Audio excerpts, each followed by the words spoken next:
Hello and welcome to this presentation video of Divinity Original Sin 2. Today we're going to show you a little bit about the Undead race, including our last remaining origin story, Fane. First I'm going to show you in character creation is that we didn't limit your choice to just an undead human. We also allowed you to play an undead dwarf of any gender, undead elf, undead human, and finally an undead lizard. While predominantly they'll play very similarly because they are all undead, you'll actually find that because of the tag system in place, you'll have a tag that's recognizing that you are still a lizard. So when you are hiding your true origins of an undead, the world will recognize you as a lizard or a human or an elf, depending on your choosing. Finally, we're going to flick through past Beast, who is our 5th origin story, and show you Fane, who is our last remaining origin story. Fane is an eternal. He originates back in the almost the origins of Rivellon itself. While I'm not going to go too much into his detail, he was entombed by somebody or his people for some reason. And the reason why he was entombed, we're going to find out as we explore his origin and we play through the game as Fane. But one thing that you're going to see is that when he woke up, he realized that as an Eternal, while I recognize all these races in the world of Rivellon, they're not from my time, and I don't really know what's going on. So a lot of Fane's story, while it's wrapped up in the main quest like all our other origin stories, you'll find that he is very much the lore master and will know more about the world because of his history in millennia ago when he was with his race. We're going to dive into the game, and you're going to see Fane in action in a little part just before Driftwood in Reaper's Coast. As I load up the game, I want to say that this is about 20 hours into the game. We're currently at about level 10, and we're just outside one of the main town hubs of the Act 2 map. Reaper's Coast is the main area that you'll encounter once you've left the early access Act 1, which is Reaper's Eye, or Fort Joy, as most of our fans know. And this is what I'm not going to spoil what you've happened if you haven't actually seen it before, but needless to say, your source collar from Fort Joy has been removed, and we have now got full access to our source abilities, and we're going to be learning them over the course of the game.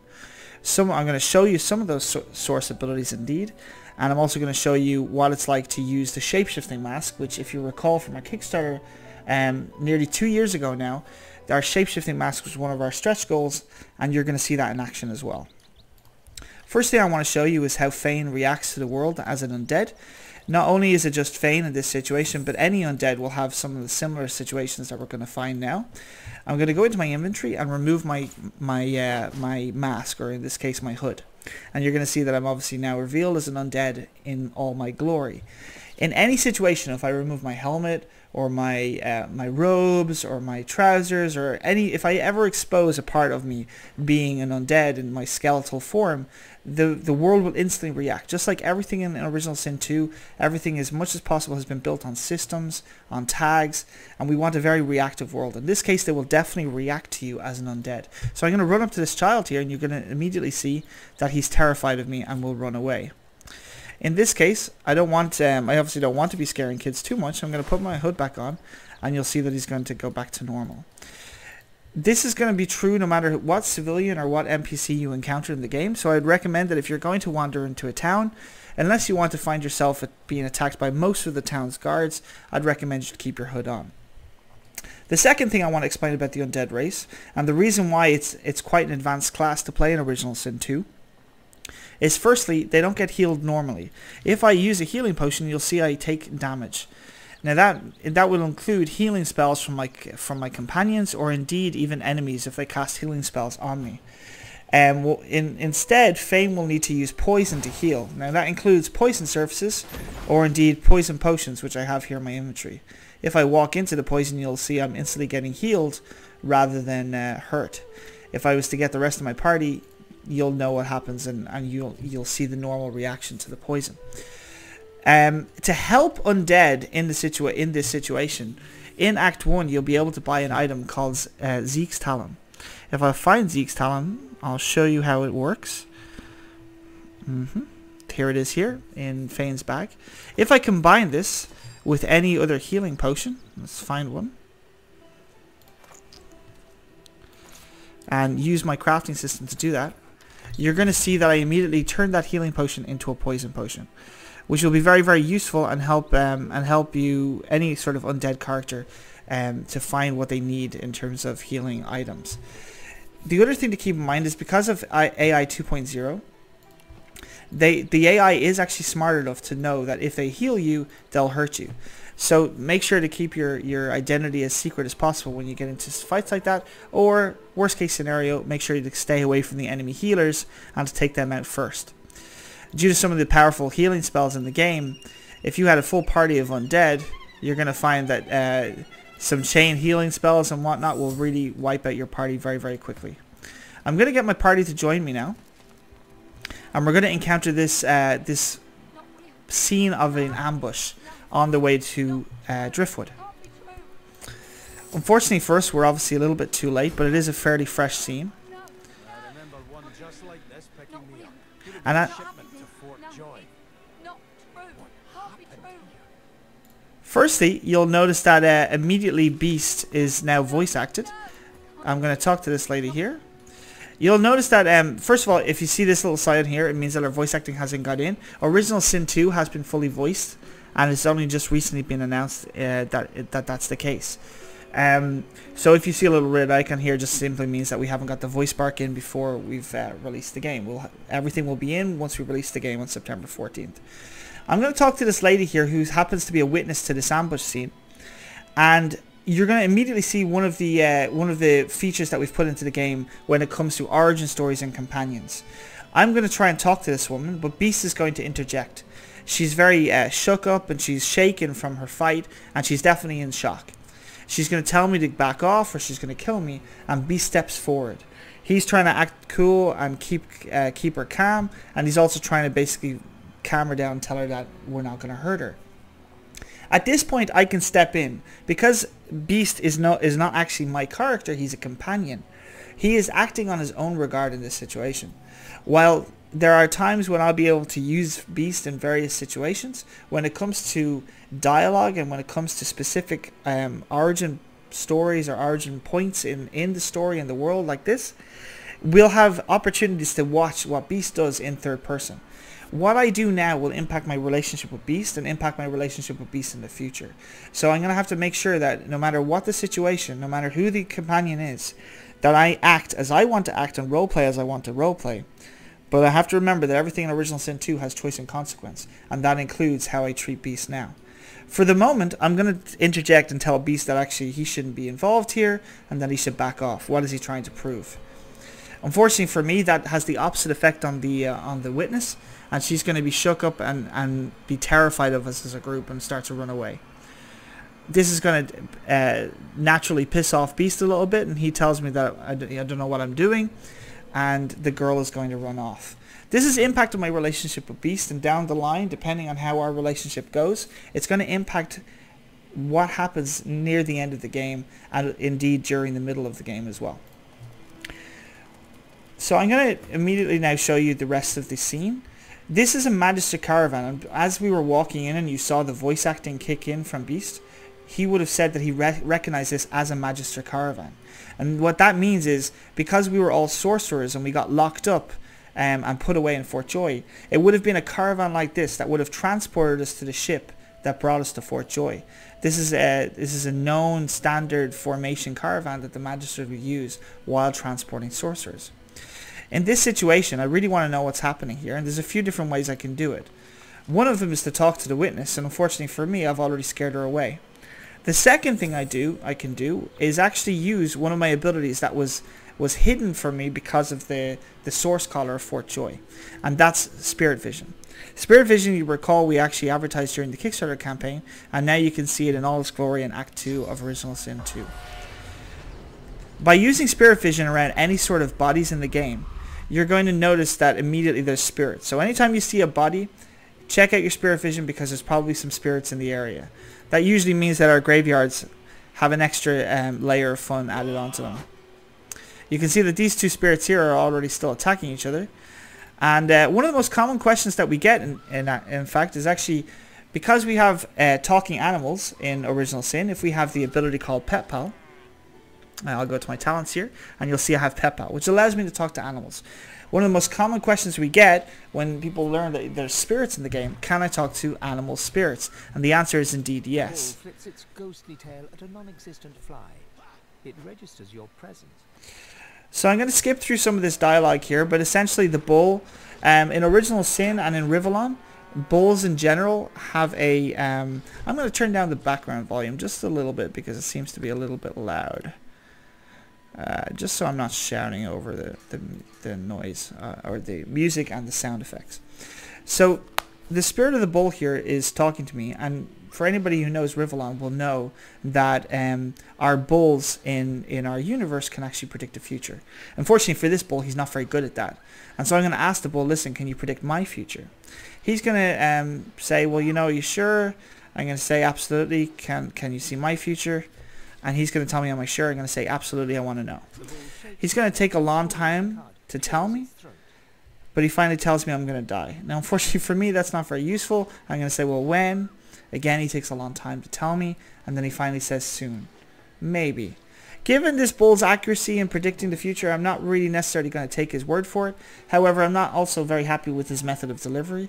So I have a choice here. I can actually help certain spirits move on to the afterlife, or I can actually leave them here locked away in their ghostly form. I'm going to leave him be because I actually have a more ghastly idea of what I can use him for. So one of the things you can do in Original Sin 2 is purge. If you recall in the early access in Fort Joy, the Magisters were purging sorcerers of their source. On the left hand side of the panel here, you can see that we've got source points. These three little blank pips are spaces for my source points. And you can see Beast and Fane and Ifin all have a source point to use. In this case, Ifin's unique ability to summon his Soul Wolf requires, see that little blue pip beside the action points? It requires a source point. There are a few different ways of getting a source point. One of the easiest ways to do so is actually to run into source puddles like this. So I'm going to run over here with Beast to show you how that works. And you'll see that I've now source infused, and I have got a second point of source with Beast. The other way, there's a few, and I'm only going to spoil two or three of them here. The other way we can do that is a little bit more sinister. And that's, I'm going to use Fane, since I'm going to roleplay Fane as a bit more sinister character in my party. One of the ways of doing that is actually to purge spirits, just like the Magisters would have purged sorcerers. So I'll be using a purging wand. I'm switching out. You'll see I got a new skill once I equip the purging wand. So certain items will give me certain skills depending. In this case, I'm going to use Purge, and I'm going to purge the bull. Unfortunately for the bull, that means that he no longer exists, and I've consumed him, and I'm going to use him for my own gains using a source point. Everything, as I said it before, everything in Original Sin 2 has choice and consequence, and that includes what I've just done. One of the other ways that we can actually find out what's going on is by, if we had an elf in our party, one of the elf's racial abilities is to consume corpses. And by doing that, an elf will actually learn the memories of the dead. We can see around here that there's plenty of remains for us to use. Unfortunately for us, we don't have any undead in the party, or any elves in the party. We can get the next best thing though by using a shapeshifting mask, and I'm going to explain that now. The first thing I'm going to do is show you how we create a shapeshifting mask. Fane here, while he is part of the race of the Eternals, he was also the Divinity of his time. He was a really great inventor, and he created the shapeshifting mask. If I go into my inventory, you'll see that unfortunately for him, he doesn't have it anymore. That's okay, because I'm going to show you in Original Sin 2, you can craft almost everything in the game. And everything in the game that any item you find, or a scrap of paper or a metal plate, most of these items can be used in our crafting system, and we're going to show you how we do that now to create a new shapeshifting mask. The first thing I'm going to need is source. Because of the powerful ability of the shapeshifting mask is, it literally will transform my body and change me into a different species. I need source, and the way I do that, the way I contain source, is these source orbs.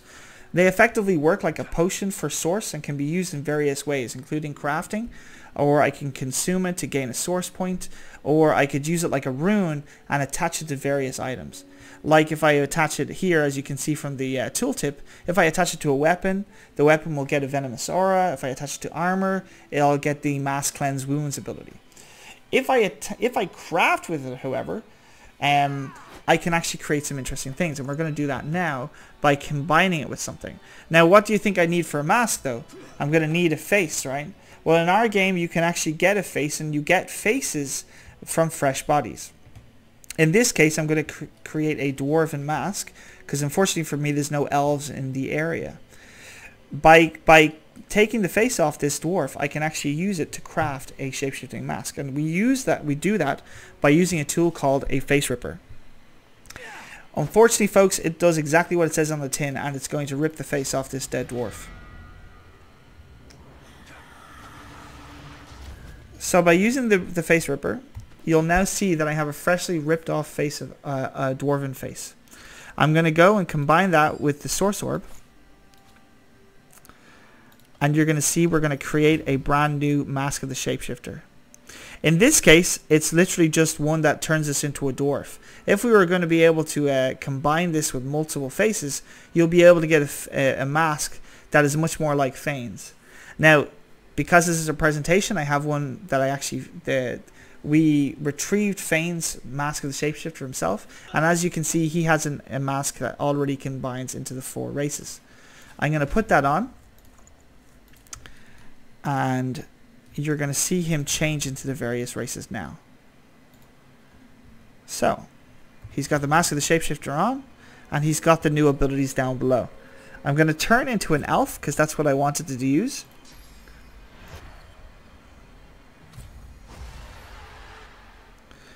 And you'll see now that the game is telling me that I feel change, that something has actually changed within me.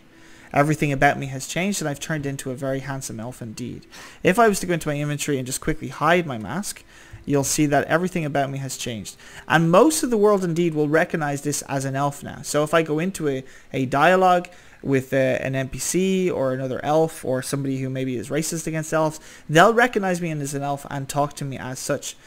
The other thing that I'm going to get is the racial traits of the elf. In this case, you can see I've gained Flesh Sacrifice, which is one of the action point giving abilities that the elves have. And also I have the ability now of Corpse Eater. One crucial detail that you must remember is that I am still Fane, and I still have my abilities as Fane as a wizard. I also am undead, and I still will get healed by poison and hurt by healing. But crucially, I get the ability of the elves, and I'm going to use that to start consuming some of these corpses and learn more about the situation that these magisters found themselves in. If I go to my inventory, I'll find that void tainted arm and eat it. Work. That's all there was in Driftwood for a dwarf like you, until you got involved in the anti-magister resistance. Then the work was still there, but also purpose. Purpose worth dying for. Now, that's all I've got for my presentation here of Original Sin 2 and the Undead. And as you can see, thanks to using racial abilities and the systemics in play in Original Sin 2, I've now started to learn something more about the situation here in Driftwood and some sort of anti-magister resistance. Thanks for checking out this details of the Undead race in Original Sin 2, and keep an eye out for more information just as we run up to release on September 14th.